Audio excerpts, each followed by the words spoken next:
출애굽기 강의 96번째 우리 찬양으로 시작하겠습니다.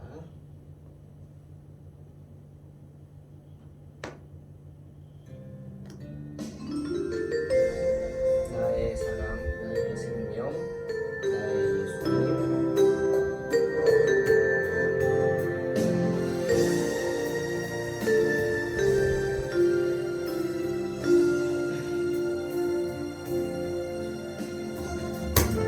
나의 사랑, 나의 생명, 나의 예수님,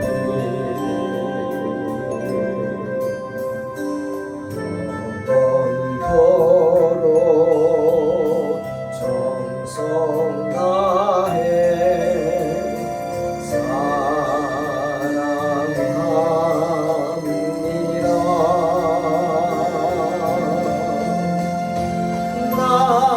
나의 힘 되신 여호와여,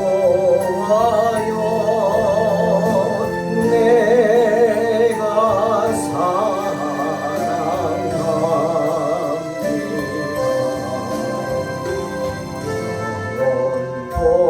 영원토록 정성 다해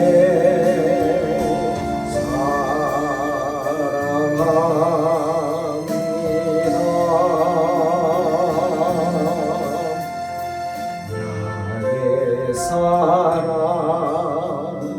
나의 생명, 나의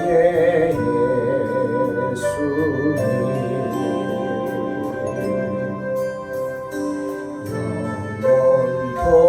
영원토록 정성 다해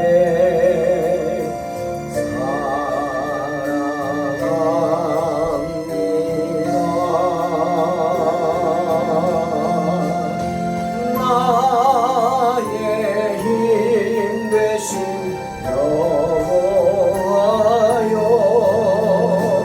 내가 사랑합니다.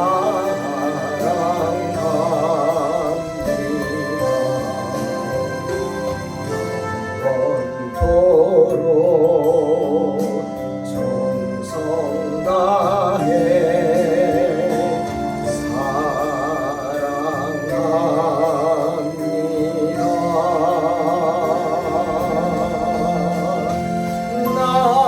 나의 힘 되신 여호와여, 내가 사랑합니다.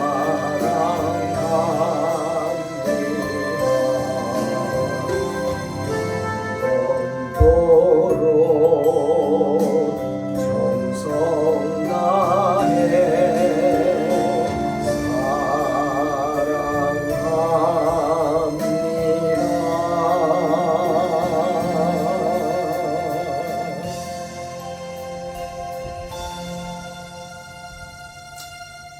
네. 출애굽기 27장 1절로 8절 봉독합니다.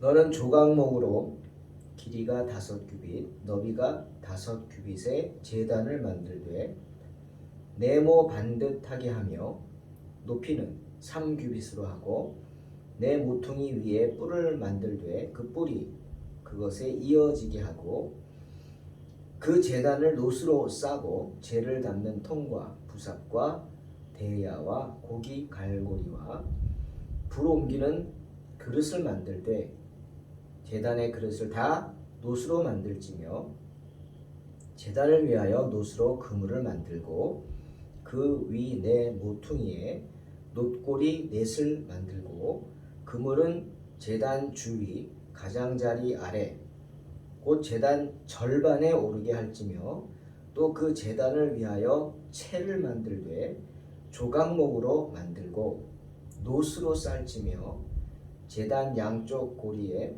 그 채를 꿰어 제단을 매게 할지며 제단은 널판으로 속이 비게 만들되 산에서 내게 보인 대로 그들이 만들게 하라. 오늘은 하나님께 희생의 제물을 바칠 제단에 대한 이야기입니다. 여러분, 성막을 만든 목적이 무엇입니까? 성막을 만든 이유가 무엇이냐는 말이죠. 바로 하나님께서 죄 많은 인간들을 사랑하셔서 우리에게 찾아오시기 위해 만든 것이 성막입니다. 하나님은 이스라엘 백성들 가운데 임재하시겠다 말씀하시고 내가 그곳에 거한다 하시면서 성막을 만들라고 하셨습니다. 그러니 성막은 이스라엘 백성들 가운데 임재하신 하나님의 임재를 상징하는 것이었죠. 성막이 이스라엘 백성들과 함께 한다는 것은 그 의미는 하나님께서 언제나 그들과 함께 하시겠다고 하는 사인이었습니다. 징표죠.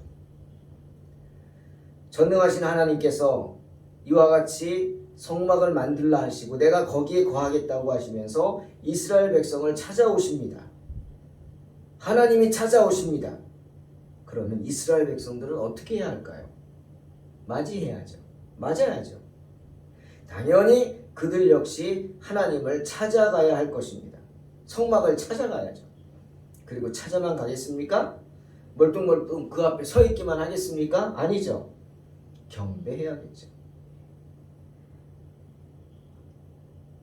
성막에 임재해 계신 하나님 앞에서 이스라엘 백성들 또한 그 성막에서 하나님께 자신들을 드려야만 했습니다. 하지만 그들은 성막 안에는 들어갈 수 없었죠. 오직 제사장들만이 하나님의 집안 일을 보는 종들로서 성막에 들어갈 수 있었기 때문입니다. 단지 그들은 성막 앞에 마련된 뜰에서 하나님께 헌신할 수 있었습니다. 어떻게 헌신합니까? 번제를 드리는 거죠. 자신들의 죄를 대신하여 죽임을 당할 번제물을 드림으로써 하나님 앞에 헌신할 수 있었다는 거예요. 번제물을 드리는 게 왜 헌신이냐고요? 희생이니까 그렇죠. 나 대신 죽을 번제물을 바치기 위해서는 어떻게 해요? 내가 그 번제물을 사야겠죠. 그 번제물을 구해야겠죠. 그러기 위해서는 내 희생이 필요한 겁니다. 어떻게든 좋은 번제물을 하나님께 드리려고 나는 열심히 일하고 돈을 벌고 그에 상응하는 대가를 치러야겠죠. 그래서 희생이라고 하는 것입니다.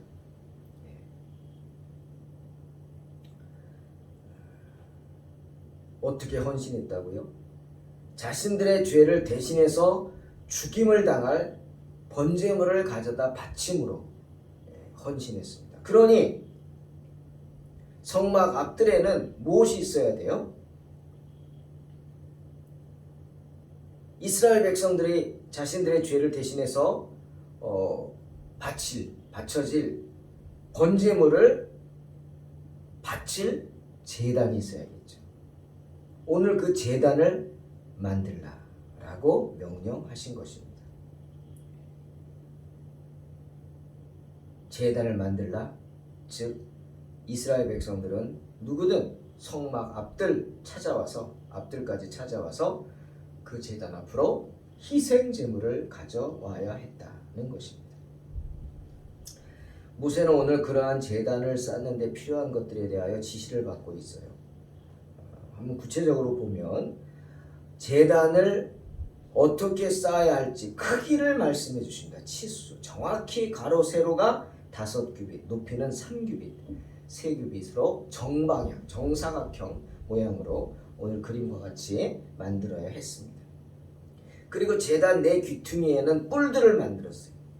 이 뿔들을 만든 이유는 두 가지입니다. 하나는 장식이죠.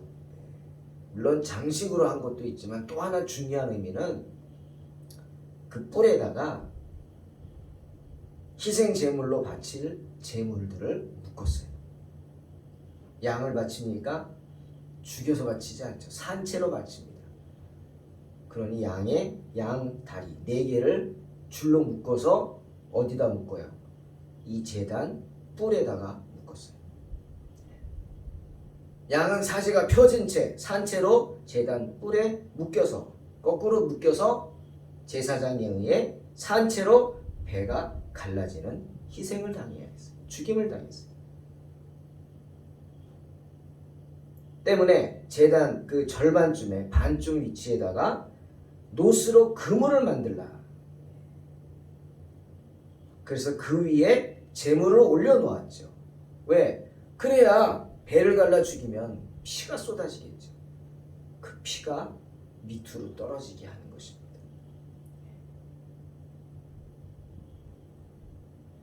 그리고 제단을 만드는 데 필요한 재료는 두 가지였어요. 하나는 조각목, 단단한 아카시아 나무로 만들고 그 겉을 노스로 덧입혔어요.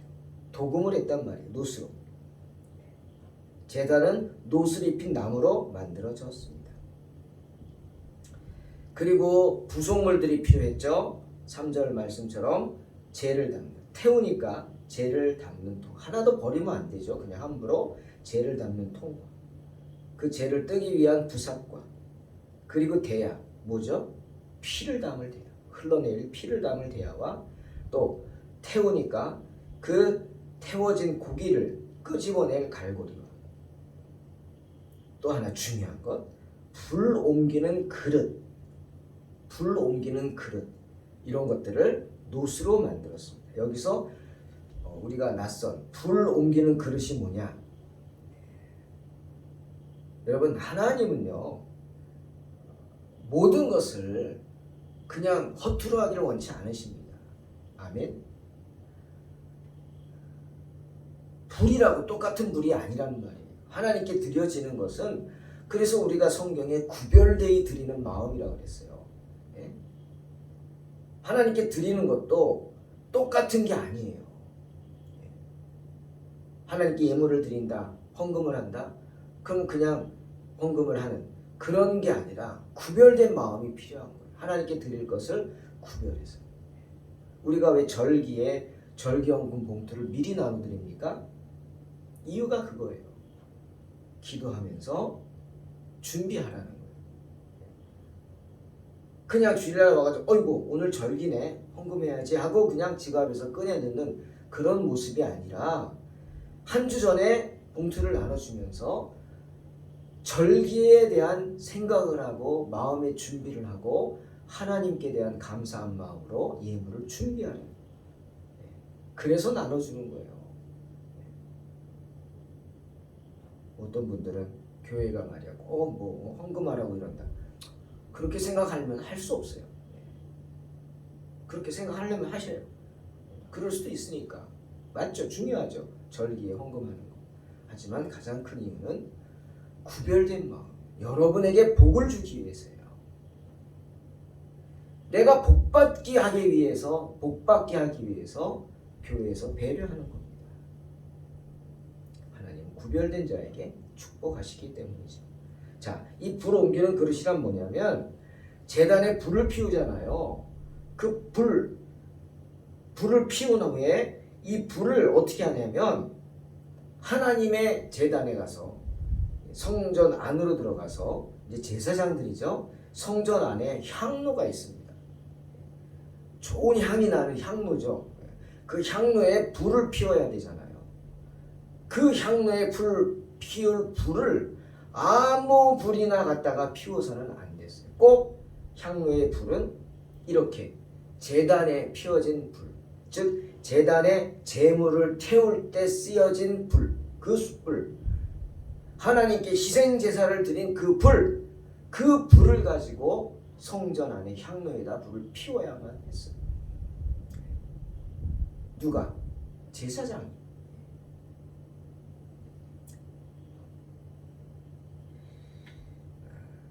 우리가 성경에 나오는 대표적인, 우리가 아는, 생각나는 거 있죠? 레위기 10장에 엘리의 두 아들 나답과 아비후의 유명한 이야기 있습니다. 레위기 10장 1, 2절. 아론의 아들 나답과 아비후가 각기 향로를 가져다가 여호와께서 명령하시지 아니한 다른 불을 담아 여호와 앞에 분향하였더니 불이 여호와 앞에서 나와 그들을 삼키매 그들이 여호와 앞에서 죽은지라. 분명히 말씀하시죠. 이거예요. 나답과 아비후가 왜 죽었어요? 여호와께서 명령하지 아니한 불로 향로에 불을 붙였기 때문에. 자, 이게 무슨 말일까? 나답과 아비후는 악하고 게으른 종이었다. 왜 악하냐? 하나님의 명령에 따르지 않으니까 악했고. 왜 따르지 않았느냐? 게을렀기 때문에 못 따른 거예요. 무슨 말입니까? 제사장이 지금 향로에 불을 핀다는 것은 자기 순번이 되었다는 거예요. 그죠? 자기 순번 돌아가면서 하잖아요. 향로에 불 꺼지지 않기 위해서. 내 순번이 되어서 불을 펴야 되는데 그 직전에 뭐 하겠어요? 제단에서 이스라엘 백성들은 끊임없이 제단에 제물을 바치겠죠. 자기 죄를 회개하기 위해서. 그 제단에 바치는 그 일을 하면서 그 일을 수행하다가 그 숯불로 향로에 가서 자기 순서에 불을 피워야 되는 거죠. 근데 나답과 아비후가 게을러서 그 일을 안 했다는 거예요. 제단에 가서 백성들이 바치는 번제물을 그 번제하는 거 쉽지 않죠. 제물에 배를 가르고 살아있는 생명을 그 쉽습니까? 고통스러워하는 걸 다 봐야 되고 피를 다 받아내야 되고 번제에 쏟을 것은 가죽을 벗기고 제가 말씀드렸죠. 내장을 꺼내고 이거 보통 어려운 게 아닌데 그거 하기 싫어서 게을러서 안 하고 있다가 향로에 불 피는 거는 눈에 드러나는 거니까 속마음이 들어가는 거잖아요. 그러니까 할 수 없이 와서 했겠죠. 근데 제단에 불이 없잖아요. 자기들이 안 했으니까. 그러니까 에이 뭐 어때? 똑같은 불 다른 불을 드렸죠. 악한 거죠. 게으른 거죠. 그러니 하나님이 분노하셔가지고 진노하셔서 어떻게 했어요? 자기들이 드린 불이 다시 튀어나와가지고 나답과 아비후를 태워 죽였다. 엘리가 아무 말도 못하죠. 슬퍼하지도 않습니다. 슬퍼하면 죄죠. 슬퍼하면 안 돼요. 왜? 하나님의 징계로 죽었는데 슬퍼하면 되겠어요? 슬퍼하지도 못합니다.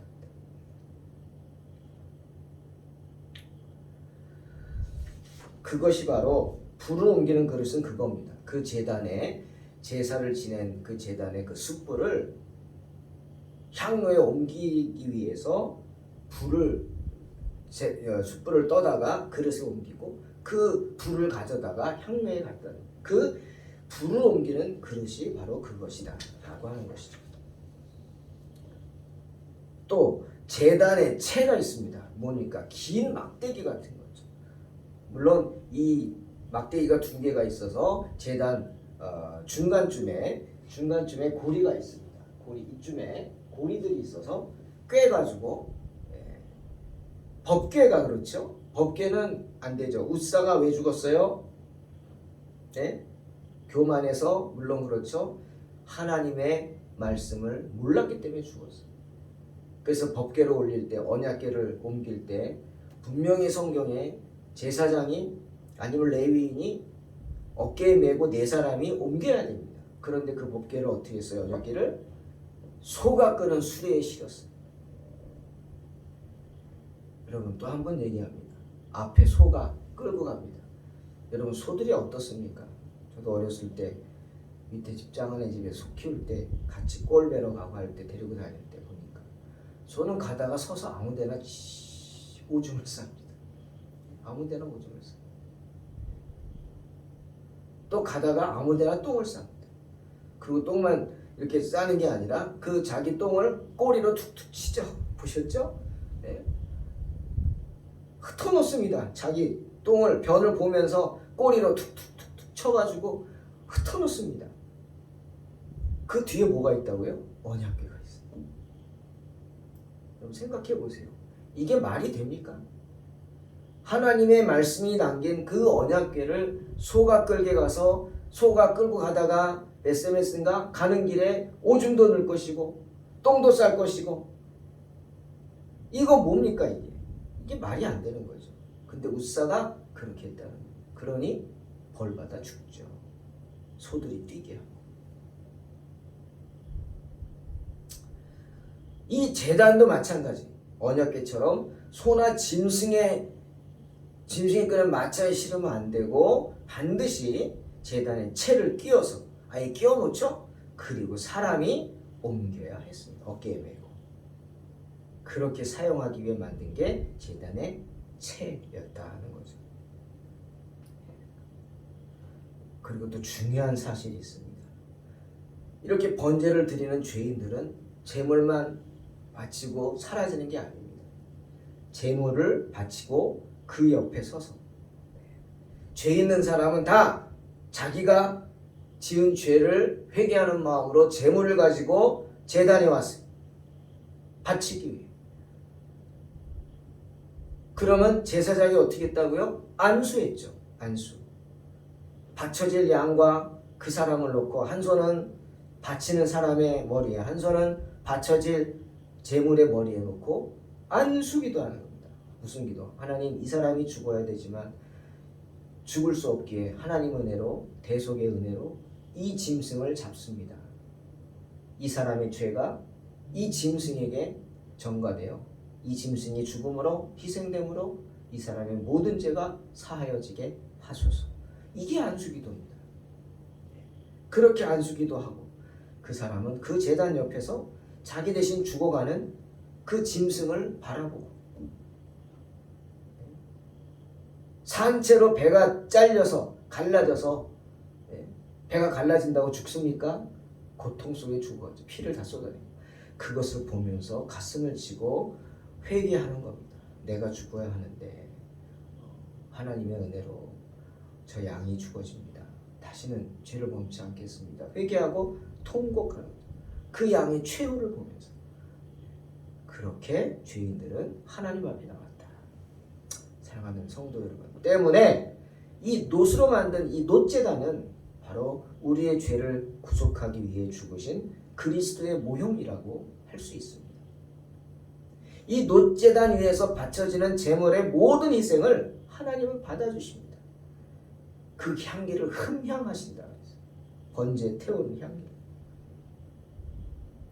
그처럼 이 놋제단 위에서 바쳐지는 모든 희생 제물들을 하나님께서 받아주시는 것처럼 우리의 그 어떤 죄라 할지라도 하나님께 드려지는 순간, 올려지는 순간 용서받지 못할 죄는 없을 줄로 믿습니다. 그러니 이 놋제단이 뭡니까? 장차 우리의 죄를 대속하기 위해 십자가에 죽으신 예수 그리스도의 모형이라고 할 수 있겠죠. 아멘. 그렇습니다. 때문에 가련한 죄인들은 쫓기게 되면 죄로 인해 쫓길 때 무조건 제단으로 뛰어가서 제단에 뿔을 잡았습니다. 뿔로 피했습니다. 제단에 뿔들로 피했습니다. 그러면 그들의 죄로 인해 바쳐진 희생제물 덕분에 그들은 용서받고 마음의 평안을 누릴 수 있었다. 구약에 있는 제도였습니다. 대표적인 게 열왕기상 1장 50절에 나오는 아도니아죠. 다윗이 죽어갈 때 아도니아가 큰 아들로서 이제 내가 왕이다. 아비는 얘기도 안 했는데 이제는 아비가 죽으니까 아비가 죽어가는데 집에서 잔치를 합니다. 자기가 왕이 될 것이다 말하고 나를 따르는 사람 다 오라고 큰 잔치를 벌이고 있습니다. 하지만 다윗은 솔로몬을 왕으로 세웠죠. 잔치 중에 솔로몬이 왕이 됐다는 소식을 듣고 이 아도니아가 두려워하죠. 나 이제 죽겠구나. 왜? 거기서 사람들을 모아서 반역을 모의하려고 했으니까. 모의하고 있었으니까.